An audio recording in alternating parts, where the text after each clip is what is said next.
महात्मा बुद्ध बहुत ही दयालु थे। वो अपनी दया, अपनी करुणा, अपना प्यार और अपना ज्ञान सभी में बांटने में यकीन रखते थे और वही शिक्षा वो अपने शिष्यों को भी दिया करते थे। वैसे तो उनके हजारों शिष्य थे और जब उनका कोई शिष्य बुद्धत्व को प्राप्त हो जाता था तो वो उस शिष्य को किसी एक दिशा में भेजकर वहां के लोगों में ज्ञान बांटा करते थे। वह अपने उस शिष्य के माध्यम से लोगों में जागरूकता फैलाते थे, लोगों को धर्म और ज्ञान की प्राप्ति कराते थे। लेकिन महात्मा बुद्ध के इतने शिष्यों में से एक शिष्य ऐसा भी था जो लगभग 6 वर्षों से उन्हीं के साथ था। उसे लगता था कि उसे भी बुद्धत्व प्राप्त हो चुका है और उसे भी अब किसी दिशा की तरफ आगे जाना चाहिए, लोगों में ज्ञान बांटना चाहिए, लोगों को जागरूक करना चाहिए। एक दिन वो महात्मा बुद्ध के पास आया। उसने महात्मा बुद्ध से कहा कि हे बुद्ध, मुझे आपके पास लगभग 6 साल हो चुके हैं। मैं इतने सालों से आपके साथ हूं। आपने मुझे जो कुछ भी ज्ञान दिया है, जो कुछ भी सिखाया है, वो सब मुझे अच्छी तरह से याद है। लेकिन मेरे बाद और भी कितने न जाने आपके शिष्य हुए हैं। उन्हें आपने इस बीच किसी न किसी दिशा की तरफ भेज दिया है, लेकिन आज तक आपने मुझे कभी भी किसी दिशा की तरफ क्यों नहीं भेजा? क्या मुझसे कोई गलती हो गई है या फिर मुझ में कोई कमी है कि कहीं आपको ये तो नहीं लगता कि मुझे बुद्धत्व प्राप्त नहीं हुआ है? इस पर महात्मा बुद्ध मुस्कुराने लगे और अपने उस शिष्य से कहा कि बुद्धत्व प्राप्त हुआ है या नहीं ये मैं तो नहीं जानता, ये तो तुम्हें ही पता लगाना होगा। इस पर उस शिष्य ने महात्मा बुद्ध से कहा कि हे बुद्ध, आपने इन 6 सालों में मुझे जो कुछ भी सिखाया है, जो कुछ भी ज्ञान मुझे दिया है, वो सब मुझे मुंह जबानी याद है। आप चाहें तो कोई भी प्रश्न पूछ लीजिए, मैं आपको उसका उत्तर अवश्य दूंगा। मैं आपके हर सवालों का जवाब देने में सक्षम हूं। बस मैं आपसे इतना ही चाहता हूं कि आप मुझे एक मौका दें, मेरे ऊपर यकीन रखें, मेरा विश्वास करें, ताकि मैं भी किसी दिशा में जाकर लोगों को जागरूक कर सकूं और आपके इस ज्ञान का लोगों को फायदा दे सकूं, उन्हें इस ज्ञान के बारे में बता सकूं।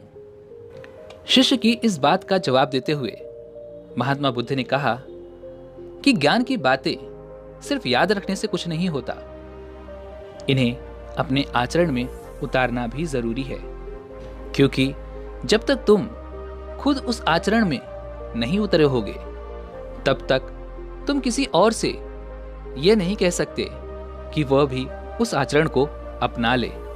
अन्यथा तुम्हें लोग मूर्ख समझेंगे और तुम्हारी बातों पर यकीन करने की बजाय वो तुम्हें गालियां और बेवजह की बातें सुनाएंगे। इस पर उस शिष्य ने कहा कि हे बुद्ध, चाहे कुछ भी हो, मुझे बस एक मौका चाहिए जिससे मैं अपनी ख्याति फैला सकूं, लोगों को यह ज्ञान बांट सकूं। आप मुझ पर भरोसा करके देखिए, मैं किसी को भी आपके द्वारा प्राप्त उस ज्ञान से प्रभावित कर सकता हूं। मैं लोगों के मन को ज्ञान से इतना भर दूंगा कि उनके जीवन में सुख, शांति और आनंद का संचार होगा। वो अपना बचा कुचा हुआ जीवन शांतिपूर्वक और सुखी सुखी व्यतीत कर पाएंगे।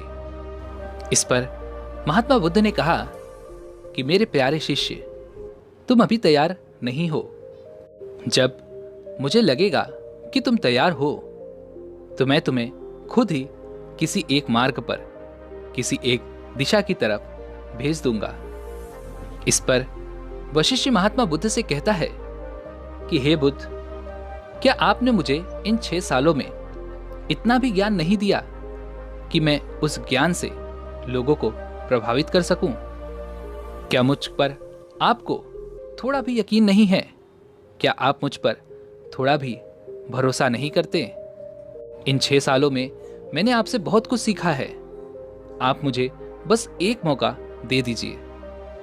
महात्मा बुद्ध सब कुछ जानते हुए भी अपने उस शिष्य को एक मौका देने के लिए तैयार हो जाते हैं। वे कहते हैं कि अच्छा ठीक है, तुम कल पूर्व दिशा की तरफ चले जाना। तुम्हें कुछ दूर आगे जाने के बाद एक गांव मिलेगा। उस गांव से तुम भिक्षा मांग कर लाना और वहां के रहने वाले सभी गांव वासियों की अपने ज्ञान से मदद करना। और शाम को आने के बाद तुम मुझे ये बताना कि कैसे तुमने उन लोगों की मदद की है। कल सुबह सुबह तुम उस गांव के लिए निकल जाना। महात्मा बुद्ध से ये सारी बातें सुनकर वह शिष्य मन ही मन बड़ा प्रसन्न हुआ। उसकी खुशी का कोई ठिकाना नहीं था। उसने महात्मा बुद्ध से आज्ञा ली और आश्रम की ओर चला गया। उस शिष्य को रात भर नींद नहीं आई। वो अपने ज्ञान को समेटता रहा, एकाग्र करता रहा। वह मन ही मन सोच रहा था कि मैं कल ऐसे ज्ञान की छाप छोड़ूंगा, ऐसी ज्ञान की बातें उनसे बताऊंगा कि वहां के लोगों के साथ साथ महात्मा बुद्ध भी मुझसे प्रभावित हो जाएंगे और मुझ पर किए हुए भरोसे पर उन्हें गर्व होगा। वो इतना उत्साहित हो चुका था कि उसकी रात बीत ही नहीं रही थी, पर जैसे तैसे उसने वो रात आश्रम में काट ली।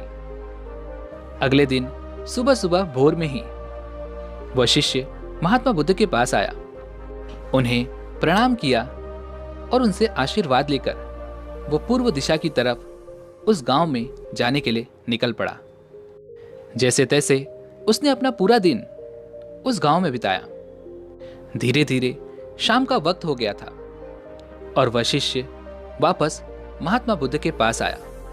लेकिन जब वह शिष्य महात्मा बुद्ध के पास आया तो महात्मा बुद्ध ने उस शिष्य के माथे पर एक चोट देखी जिससे खून बह रहा था। महात्मा बुद्ध ने अपने उस शिष्य के घाव पर पहले मरहम लगाया और फिर अपने उस शिष्य से पूछा कि बताओ तुम्हें ये चोट भला कैसे लगी। इस पर उस शिष्य ने महात्मा बुद्ध से कहा कि हे बुद्ध, उस गांव के लोग बिल्कुल भी जाहिल और गवार हैं। वहां के लोग बहुत ही दुष्ट हैं। उनके पास जरा सी भी बुद्धि नहीं है। उन लोगों को किसी भी चीज का कोई ज्ञान नहीं है। मैं उनसे भिक्षा मांग रहा था।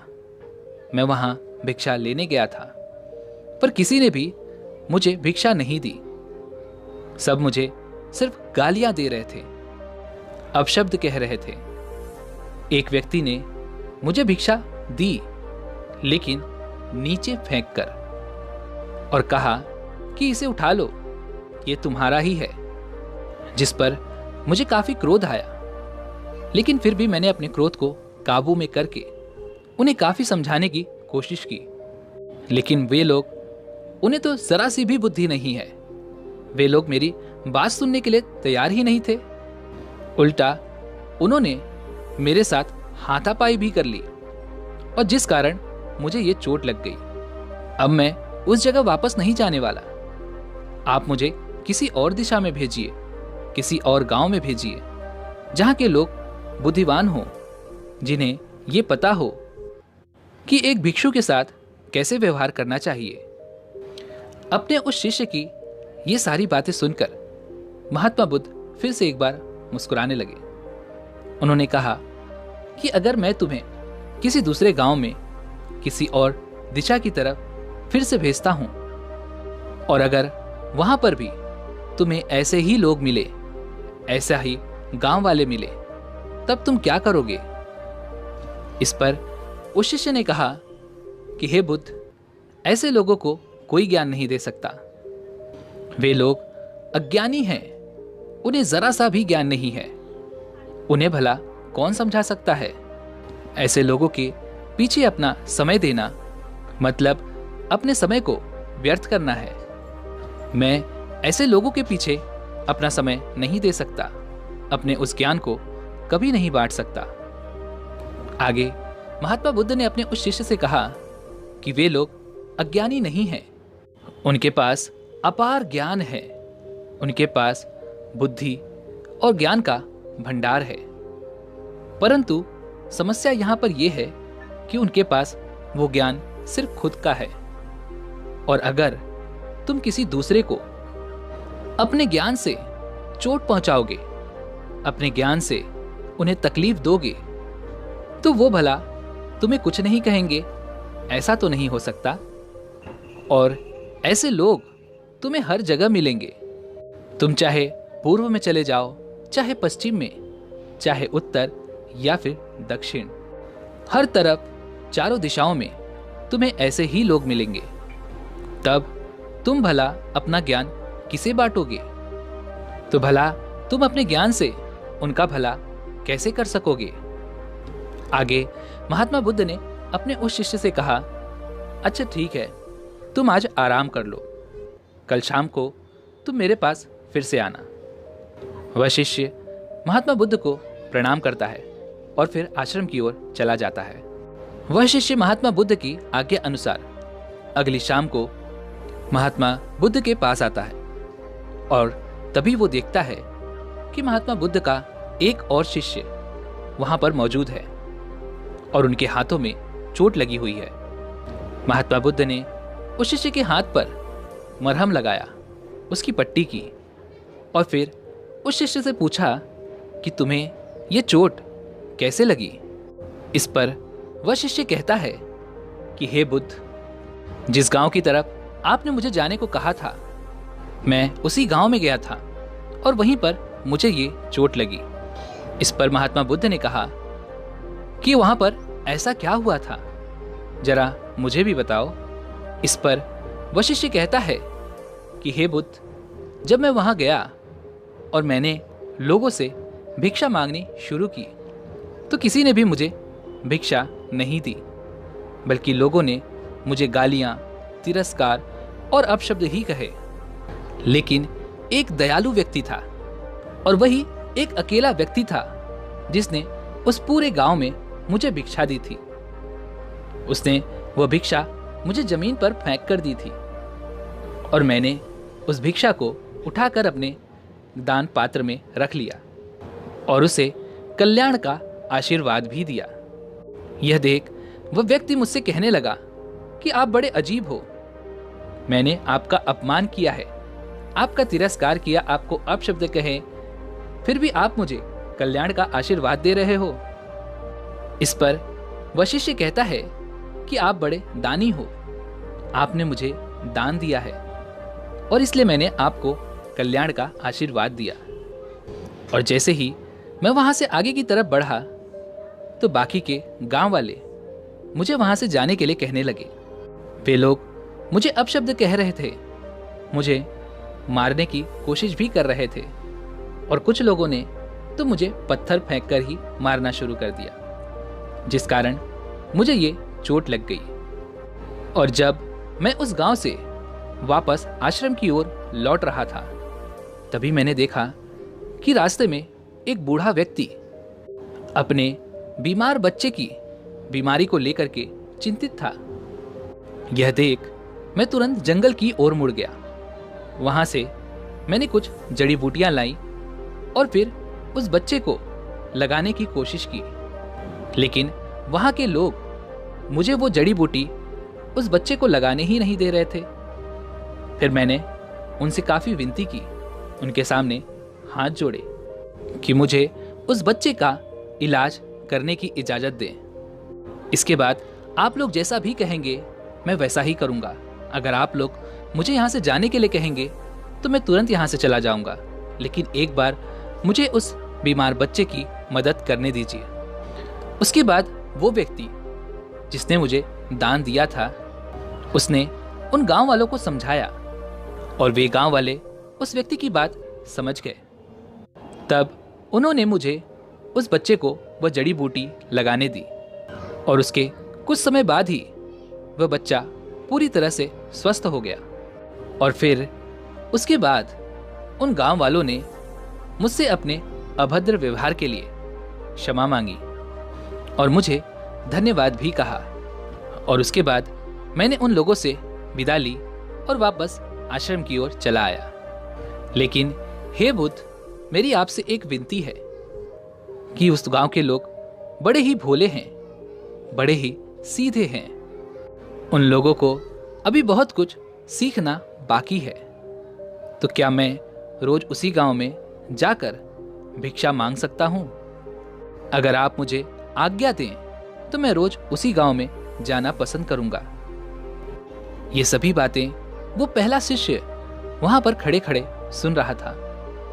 और जब उसने ये सारी बातें सुन ली तो वो महात्मा बुद्ध के चरणों में जा गिरा और उनसे कहा, हे बुद्ध, मैं समझ गया आप मुझे क्या समझाना चाहते थे। आप सही थे। मैं अभी उस लायक नहीं हुआ हूं कि मैं लोगों को ज्ञान बांट सकूं, लोगों को राह दिखा सकूं, लोगों को सुख और शांति की प्राप्ति करा सकूं। इस पर महात्मा बुद्ध ने कहा कि हम जैसे भीतर होते हैं, ठीक वैसे ही लोग हमें बाहर भी दिखाई देते हैं। अर्थात जैसे हम खुद हैं वैसे ही लोग हमें हर जगह मिलेंगे। इसलिए सबसे पहले अगर कुछ बदलना है तो पहले अपने आप को बदलो। जब तक आप अपने आप को नहीं बदलेंगे तब तक आपको कहीं पर भी कोई परिवर्तन नहीं मिलेगा और ना ही तब तक आप कुछ भी बदलने में सक्षम होंगे। खुद में परिवर्तन लाना बेहद जरूरी है।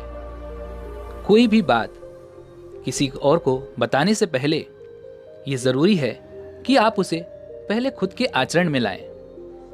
अगर आप ऐसा नहीं करते तो आप अन्य लोगों के बीच सिर्फ मजाक का पात्र ही बनेंगे। लोग आपको गलत भावना से देखेंगे और लोग आपको सिर्फ अपशब्द ही कहेंगे। महात्मा बुद्ध भी इसी बात पर यकीन रखते थे कि पहले जो चीज हम दूसरों को बताने वाले हैं उसे पहले हमें खुद को अपनाना चाहिए। और वो ऐसा ही किया करते थे। पहले वो जिन चीजों को अपना लिया करते थे, जिन चीजों को अच्छे से समझ लिया करते थे, वही चीजें वो औरों में बांटा करते थे। और एक बार आचरण में लाई हुई चीज आप किसी भी अन्य व्यक्ति को बहुत ही आसानी से समझा सकते हैं, बता सकते हैं और उनकी समस्याओं का हल भी कर सकते हैं। आचरण में लाई हुई चीजें लोगों को बड़ी आसानी से समझ में आती हैं और वे लोग इन पर अमल भी करते हैं। दोस्तों, उम्मीद है कि आपने आज की इस वीडियो से जरूर कुछ न कुछ सीखा होगा। वो क्या सीख मिली है आप मुझे कमेंट में बता सकते हैं। उम्मीद है कि आपको आज की ये वीडियो जरूर पसंद आई होगी। तो वीडियो को लाइक और अपने दोस्तों के साथ शेयर जरूर कीजिएगा और हमें ऐसे ही सपोर्ट करने के लिए चैनल को सब्सक्राइब और घंटी बटन को भी जरूर दबा दीजिएगा। चलिए मिलते हैं ऐसी एक और वीडियो में। तब तक के लिए अपना ख्याल रखें। धन्यवाद।